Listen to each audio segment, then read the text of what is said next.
네, 안녕하십니까. 구독자 여러분들. 저는 상명대학교 화학에너지공학과의 강사 교수라고 합니다. 만나서 반갑습니다. 오늘 따를 주제는 바로 식습관 관련된 얘기를 좀 해보려고 하는데요. 일단 제가 얼마 전에 어떤 언론사랑 좀 이게 식습관 관련된 인터뷰를 했는데 아마 5월 뭐 늦어 둘째 주 안에는 보도가 될 것 같습니다. 그래서 그때 되면 물론 당연히 여러분들한테 그 링크를 공유 드릴 건데요. 그래서 식습관 관련된 인터뷰를 하다 보니까 또 한번 정리해 보면 좋을 것 같아서 이렇게 영상을 좀 마련해 봤습니다. 일단 식사 관련해서 제가 좀 제 식습관을 이제 말씀드릴 건데요. 뭐 참고로 절대로 안 먹는 거는 제가 정말 입에 안 된다. 라는 건 뭐 콜라 사이드 같은 탄산음료 이건 이제 절대 입에 안 되는데요. 그 외의 것들은 사실은 절대 입에 안 된다. 그런 건 없습니다. 그냥 있으면 먹긴 하는데 다만 안 좋은 걸 알기 때문에 그러니까 안 좋은 성분이 좀 많은 걸 알기 때문에 남들 5번 집어 먹을 때 뭐 한 번 집어 먹는다든지 뭐 그런 식으로 조절하는 한마디로 노출량을 조절하는 그런 음식들 4가지 종류에 대해서 좀 말씀드리는 시간 좀 가져보려고 합니다. 그래서 여러분들께서도 그냥 참고하시고 절대 먹지 말아야지 이런 생각보다는 그냥 있다면 뭐 식당 가는데 밑반찬으로 나온다면 남들 3-4번 집어 먹을 때 뭐 한 번 집어 먹는다든지 그런 식으로 조절하면 좋은 그런 것들에 대해서 한번 말씀드리는 시간을 가져보겠습니다. 먼저 첫 번째입니다. 먼저 그 발암 물질이죠. 바로 카드뮴이라고 하는 중금속이 있는데요. 이건 당연히 우리 몸에 많이 들어왔을 때 잘 안 빠져요.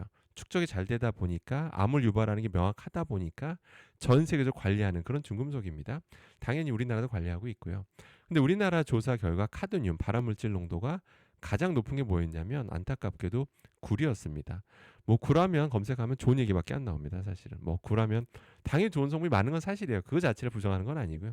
좋은 성분 너무 많아요. 사실은 너무 많은데 안타깝게도 지금 정부가 최근에 조사했을 때 오염도가 좀 특이하게 높다. 게다가 또 우리가 이게 좋다라고 하니까 너무 많이 먹는 좀 경향도 있잖아요. 정말 제 주변에는 이걸 정말 쌓아두고 정말 이게 특히 뭐 남자한테 좋다고 하니까 정말 쌓아두고 집에 드신 분도 정말 많이 봤는데요. 그래서 아무튼 이게 근데 카드뮴 농도가 너무 높아요. 그래서 뭐 참고로 근데 카드뮴 이제 발암물질 아까 말씀드렸는데 최근에 연구 결과 보면 또 충격적입니다. 최근에 미국의 수많은 사람을 한번 조사를 해봤어요. 무려 20년 동안 추적 조사를 해봅니다. 해봤더니 실제 그 사람의 체내 그 유해 중금속 그 노출된 정도, 그러니까 오염된 정도랑 어떤 심혈관 질환과의 상관계를 봤더니 충격적이었던 게 가장 영향을 미쳤던 게 바르카드뮴이라고 하는 유해 중금속이었었어요. 실제 이것에 많이 노출됐던 사람일수록, 그러니까 많이 축적됐던 사람일수록 심혈관 질환 걸릴 가능성이 높아진다라는 충격적인 결과가 나왔죠. 그동안 이제 발암물질로만 생각했었는데 그게 발암물질뿐만 아니라 이렇게 심혈관 질환에 영향을 준다라는 충격적인 결과가 있죠. 그러니까 이러다 보니까 아무래도 조심하게 되죠. 그러면 그래도 뭐 이게 뭐 얼마나 뭐 카드뮴 농도 높길래 그렇게까지 우리가 조심할 필요 있나 생각할 수 있지만 생각보다 너무 높습니다. 정부 조사 결과인데요. 이 굴의 그 카드뮴이라는 발암물질의 그 오염도가 보시는 것처럼 축산물의 약 500배 육박한다는 겁니다. 그 정도로 좀 심각해요. 그러니까 이거는 굴 종사자분이 잘못을 했다거나 그런 건 전혀 아닙니다. 그분들은 사실 피해자예요. 예, 그분들이 뭔 잘못했습니까? 굴 양식에서 판 게 다잖아요. 그런데 어쩔 수 없이 육지로부터 가까인 데서 얘를 양식을 하는 곳들은 기본적으로 오염도가 높을 수밖에 없습니다. 왜? 육지가 오염원이잖아요. 공장 폐수가 지금도 계속 흘러 들어가다 보니까 바닷물에 계속 축적되는 거예요. 물은 증발해요. 그러니까 H2O는 이제 당연히 증발하지만 그 안에 있는 유해 중금속들은 바닷물에 있어서는 계속 축적돼 간다고 보시면 돼요. 그래서 오염도가 높아지는 게 사실 이상할 것도 없습니다. 그래서 그런 결과들이 지금 나타나고 있는 거다라고 보시면 됩니다. 그래서 굴을 아예 안 먹느냐? 그건 아닌데 당연히 반찬 나오고 하면 먹죠. 그런데 역시 좀 약간 섭취량은 조절한다라고 보시면 되겠습니다. 두 번째는 무기비소를 얘기해 보려고 하는데요. 역시 이것도 아주 유심히 되는데요. 역시 무기비소 측면에서 오염도 1위, 우리나라 조사 결과 오염도 1위가 바로 톳이었습니다. 톳. 예, 톳. 또 감칠맛도 나고 맛있잖아요. 또 밑반찬 나왔을 때 정말 맛있고 또 밥에 얹어서 먹으면 또 맛있잖아요. 저도 그 맛을 잘 압니다. 근데 톳에 대해서 잠깐 말씀드리면 일단 무기비소는요. 일단 전 세계적으로 관리하고 있습니다. 우리나라도 관리하고 있고요. 그런데 일군 발암 물질인 건 뭐 말할 것도 없고 게다가 이게 문제가 뭐냐면 보통 우리가 많이 축적되어 문제가 되는데 굉장히 저농도로 지속적으로 노출돼도 다양한 문제를 일으키는 게 최근에 밝혀지다 보니까 지금 전 세계적으로 특히 선진국 위주로 관리를 많이 하고 있다라고 보시면 됩니다. 그래서 잠깐 비교해 보면 좀 오염도가 좀 심각해요. 근데 정말 저도 이런 말씀드리면서 좀 불편합니다. 사실은 이렇게까지 오염됐나 싶을 정도로 그러니까 바다가 오염되다 보니까 보시는 것처럼 사과랑 그냥 비교해 볼게요. 그 무기비소 아주 안 좋다는 저농도에서도 안 좋다는 그 무기비소가 오염도가 톳에서 보시는 것처럼 사과랑 비교하면 약 6,600배 높습니다. 농도가.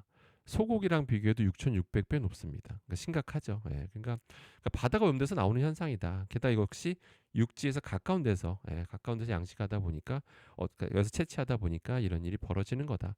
그러니까 이런 걸 알기 때문에 저도 좀 이게 너무 점점 오염도가 심각해지다 보니까 저도 이걸 아니까 섭취량을 조절하는 편이다라고 보시면 됩니다. 그럼 세 번째는 이제 메틸 수은인데요. 역시 뭐 유해 중금속이고 사실 이건 발암 물질은 아닙니다. 발암 물질보다는 근데 아무튼 요 메틸 수은은 역시 농도가 좀 높게 나오는 좀 약간 노출 기혈이 높은 게 바로 이 참치캔인데 이 참치캔 관련해서 좀 말씀드리면 그래서 이제 참치캔 같은 게 저도 뭐 절대 안 먹는다 그건 아니고요. 누가 예를 들어 학생이 뭐 참치김밥을 나눠 먹자고 해요. 예를 들어 거절할 수 있습니까? 당연히 먹어야죠. 당연히 뭐 먹는데 대신 약간 섭취량 조절한다라고 이제 기억해 주시면 될 것 같고요. 제가 뭐 의도적으로 김치찌개에 참치캔을 들이붓는다든지 뭐 그러진 않는다라는 겁니다. 자 그러면 메틸수은은요 일단 발암물질은 아닌데 뭐 중추신경에 영향을 준다든지 뭐 다양한 여러 가지 영향을 주는 게 명확하게 밝혀져 있다 보니까 역시 정부에서 전 세계적으로도 관리하고 있는 그런 유해 중금속이다라고 보시면 돼요. 근데 우리나라에서 이제 뭘 조사했었냐면 당연히 메틸수은 관리하잖아요. 우리나라 관리합니다. 했더니 과연 그 다양한 어떤 식품별로도 얼마나 오염된지도 봤지만 중요한 건 또 얼마나 기혈이 높은 게 뭔지 보는 게 중요한 거거든요. 도대체 어떤 음식이 우리 사람, 한국 사람한테 가장 기혈을 많이 하는가 봤더니 일단 다랑어류였습니다. 다랑어류가 가장 사람한테 한국 사람한테 메틸수은 오염시키는 거에 있어서 가장 기여를 많이 한다라는 거죠. 그럼 저는 다랑어류를 전 안 먹는데요라고 말씀하실 수도 있는데 여러분들 다랑어류 중에서 유명한 게 가다랑어인데요. 가다랑어로 만드는 게 주로 참치캔이다라고 보시면 됩니다. 그러니까 참치캔을 좀 많이 드신 사람일수록 상대적으로 메틸수 농도에 좀 더 많이 노출될 수밖에 없는 게 현실이에요. 역시 참치캔에서 잘못했느냐? 아니죠. 그분들이 무슨 잘못했습니까? 예, 그분들은 아무 잘못은 없습니다. 그분들이 뭐 일부러 넣었습니까? 그것도 당연히 아니죠. 역시 바다가 오염되면서 나타나는 현상이다. 이 다랑어류도요. 최상위 포식자는 아닌데요. 상대적으로 상위 포식자에 좀 들어갑니다. 그러니까 당연히 바다가 오염되니까 상위 포식자로 갈수록 오염도가 높게 나오는 거는 이상할 게 없죠. 게다가 우리가 이런 다량어류를 좀 많이 먹잖아요. 참치캔 등을 통해서. 그렇기 때문에 노출 기여율 1위가 됐다라는 겁니다. 그래서 그렇게 보시면 될 것 같고요. 그래서 바다가 오염돼서 나타난 현상이니까 이것도 여러분들이 섭취할 때 참고하실 필요가 있습니다. 마지막 네 번째인데요. 이번 요오드 측면에서 볼 겁니다. 물론 요오드라고 하는 거 없이 없으면 안 되는 거죠. 갑상선 호르몬의 이루는 하나의 원소예요. 없으면 안 됩니다, 여러분들. 당연히 먹어줘야 되는 거죠. 근데 문제는 너무 많이 먹으니까 이제 문제들이 나타나는 건데 바로 김력 다시마 같은 거죠. 김력 다시마 같은 것들은 너무 요오동도 높은 게 이제 문제인데 당연히 이것들 당연히 몸에 좋은 거예요. 근데 우리나라는 해조류 섭취량이 세계 1등입니다. 압도적 1등이에요. 수산물 섭취량 세계 1등이 아니지만 해조류 섭취량은 세계 1등이죠. 그래서 너무 많이 먹은 게 이제 문제가 되고 있는데 그래서 우리가 아무튼 우리나라 김미역 제품들에 대해서 간간히 유럽에서 계속 수입 금지 조치를 내리죠. 그 농도가 그 요오드 농도가 너무 높게 나오는 것들이 간간히 발견되거든요. 그럼 바로 이제 수입 금지합니다. 독일 같은 경우만 해도 왜 그러냐, 유럽이 왜 그러냐, 이런 것들이 그 정도 특정 농도 한 20ppm만 넘는 것들만 시중에 유통돼도 일반적인 섭취량만으로도 갑상선 기능이 문제될 수 있기 때문에 수입 금지 조치를 하는 거죠. 근데 뭐 이런 얘기 말씀드리면 이제 많은 댓글 중에 두 부류가 나눈다고 제가 늘 말씀드리죠. 제가 아는 전문가, 의학에 되게 유망한 전문가는 요오드 많이 먹으라고 그랬어요. 라고 하는 분들이 계시죠. 또 어떤 분들은, 내가 아는 전문가는, 맞아요. 요오드 너무 많이 먹는 게 문제라고 했어요. 라고 하면서 여러분 댓글도 나뉘죠. 전문가들끼리도 두 부류로 나눕니다. 왜 그러냐? 이유가 다 있어요. 결과들이 그동안 나온 논문들이 일관되지 않았기 때문이죠. 어떤 논문 보면요. 요오드 많이 먹으라 그래요. 어떤 논문 보면 너무 많이 먹으면 안 좋다고 합니다. 너무 일관되지 않은 거죠. 그러니까 혼란스럽죠. 그러니까 전문가들끼리도 계속 의견이 갈리는 겁니다. 그러니까 어느 논문을 받느냐에 따라 결과가 바뀌는 거죠. 그런 과중에 2023년에 삼성서울병원에서 이제 충격적인 논문을 발표했다는 게 중요한 거죠. 그동안의 논문들은 다 뭐냐면 그냥 소변에서 나오는 요오드 농도만 측정해요. 그러니까 일관성이 없는 거예요. 왜냐하면 저처럼 땀이 많이 나는 사람들은 아무리 제가 특정 시간 동안 금식을 했어도 땀이 많이 나잖아요. 그러니까 자기 소변에 있는 요오드 농도가 농축되잖아요.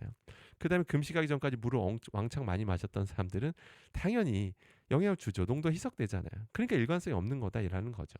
그러니까 이 연구진 삼성서울병원에서는 크레아틴이라는 어떤 화학 물질로 보정을 해서 봤던 거죠. 보정을 해야 가장 정확하다라는 겁니다. 그래서 보정해서 봤더니 얼마나 삼성서울병원에 환자가 많겠어요. 그래서 환자들 분석해 본 거예요. 신규 갑상선암 환자들 비교해 보니까 그 결과 명확하다라는 거죠. 크레아틴을 보정해서 보니까 실제로 요오드 농도가 높게 나오는 사람일수록 갑상선암에 잘 걸리더라. 이걸 세계 최초로 밝힌 겁니다. 특히 젊은 사람일수록 더 명확하더라. 이런 결과 나왔지만 이게 메이저 언론사에서는 다루지 않으니까 여러분들이 모르셨던 거죠. 대부분 다 모르셨잖아요, 그죠? 네. 자, 물론 식약처는 뭐 하고 있느냐 이렇게 생각할 수가 있는데 식약처는 보시는 것처럼 권장 섭취량만 정해놓습니다. 근데 권장 섭취량 아무 의미가 없습니다. 무슨 얘기냐면 식품에 대한 기준치가 없어요. 아까 그러니까 식품에 대한 기준치가 없으니까 유럽에 팔면 항상 가끔씩 적발되는 거죠. 20ppm 넘는다고 적발되지만 우리나라에서는 그런 걸 팔아도 아무 문제를 안 받죠. 왜 문제가 안 되죠? 왜? 식품에 대한 기준치가 없기 때문입니다. 그래서 저는 항상 주장하는 게 김미역 다시마가 얼마나 몸에 좋습니까? 다만 좀 고농도의 것들은 유통되지 않게끔 그런 식품별 기준치를 마련하자는 게 제일 한결같은 주장이지 김미역 다시마를 먹지 말자는 게 아닙니다. 그러니까 그건 꼭 여러분들이 기억해 주셨으면 좋겠고요.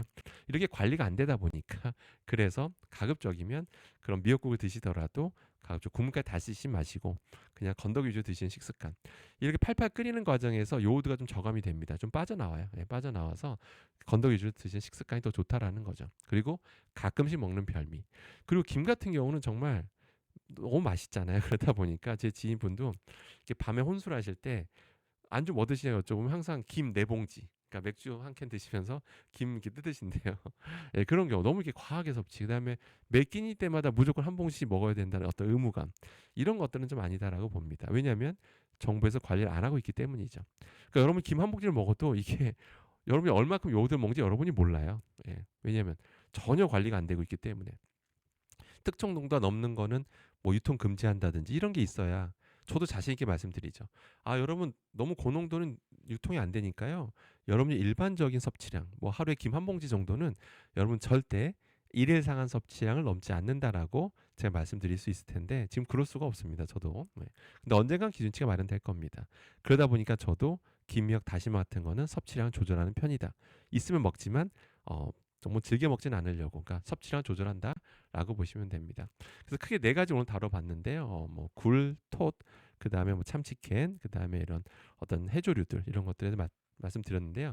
다시 말씀드리지만 절대 드시지 말라는 뜻이 아닙니다. 이 안에 좋은 성분이 정말 많아요. 다만 너무 지나치게 많이 먹는 것들은 좀 조심할 필요가 있다라고 보시면 되겠습니다. 항상 성원해 주셔서 감사드리고요. 전 다음에 또 좋은 주제로 찾아뵙겠습니다. 감사합니다.